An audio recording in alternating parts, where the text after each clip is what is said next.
अस्सलाम वालेकुम। आज हम एक बहुत ही अहम मसले पर बात करेंगे। एक ऐसा टॉपिक जिसमें अक्सर लोगों को कन्फ्यूजन हो जाता है, तंसीख़े निकाह। तो चलिए इस उलझन को सुलझाते हैं और इसे बिल्कुल साफ साफ समझने की कोशिश करते हैं। अब देखिए, सबसे पहला और सबसे बड़ा सवाल यही उठता है ना, कि जब अदालत किसी शादी को ख़त्म करती है तो क्या वो तलाक ही होता है या उससे कुछ अलग है। इस पूरी बातचीत में हम इसी गुत्थी को सुलझाएंगे। तो हम क्या क्या देखने वाले हैं। सबसे पहले समझेंगे कि ये तंसीख़ निकाह आखिर है क्या।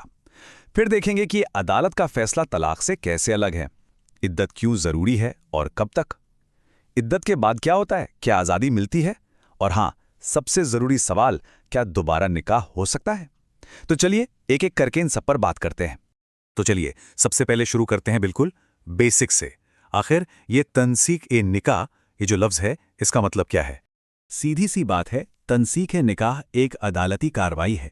ये कोई शौहर या बीवी का आपसी फैसला नहीं, बल्कि कोर्ट का, अदालत का एक फैसला है जो शादी के कॉन्ट्रैक्ट को, निकाहनामे को कानूनी तौर पर ख़त्म कर देता है। ये पॉइंट बहुत ज़रूरी है। अब आते हैं इस पूरी बातचीत के सबसे अहम हिस्से पर, यानी अदालत के फैसले और शौहर के दिए हुए तलाक में जो ज़मीन आसमान का फ़र्क है उसको समझना। ये समझना वाकई बहुत ज़रूरी है। यहाँ पर फ़र्क बिल्कुल साफ है। देखिए, ये दो अलग अलग चीज़ें हैं। एक तरफ है तंसीख़े निकाह, ये अदालत का काम है, अदालत का फैसला। दूसरी तरफ है तलाक, ये शौहर का हक है, उसका अधिकार। और जिस केस की हम बात कर रहे हैं, उसमें तो शौहर ने अपने इस हक का इस्तेमाल किया ही नहीं है, मतलब तलाक दी ही नहीं है। और इस बात को और पुख्ता करने के लिए ज़रा ये सुनिए।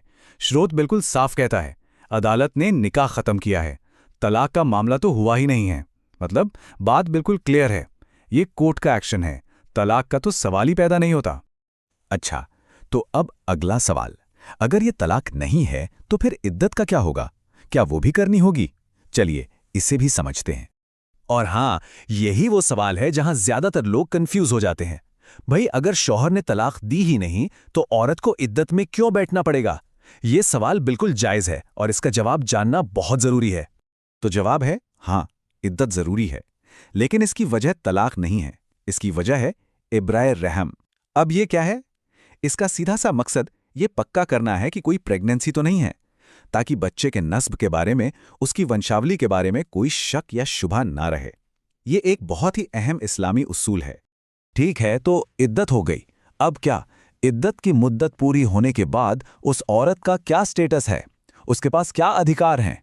और यहां पर एक बहुत ही साफ और सीधी बात है, जैसे ही इद्दत का वक्त पूरा होता है, वो औरत पूरी तरह से आज़ाद है।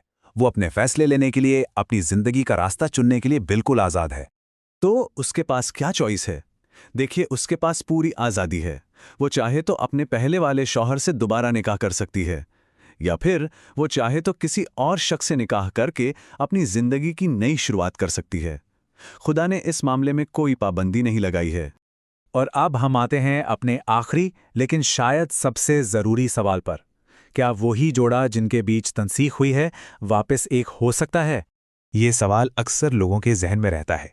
क्या अदालत का फैसला उस रिश्ते को हमेशा हमेशा के लिए ख़त्म कर देता है, या फिर सुलह की, वापस एक होने की कोई गुंजाइश बचती है? और इसका जवाब है हाँ, बिल्कुल हो सकता है। यहां पर यह बात याद रखना बहुत ज़रूरी है कि कोई तलाक हुई ही नहीं है, ना एक ना दो। अदालत ने सिर्फ निकाह के कॉन्ट्रैक्ट को ख़त्म किया था। इसलिए जैसे ही इद्दत पूरी होती है, वो दोनों एक दूसरे से दोबारा निकाह करने के लिए पूरी तरह आज़ाद हैं।